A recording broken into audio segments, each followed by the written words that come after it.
कहता हूं कि उस चर्च को अटेंड करो जहां परमेश्वर का वचन आपको गहराई से मिल रहा हो।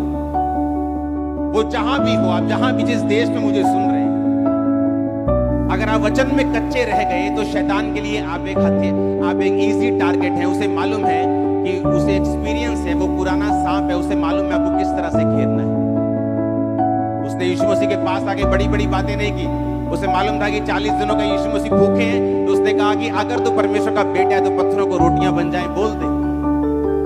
शैतान को मालूम है आपको क्या चाहिए।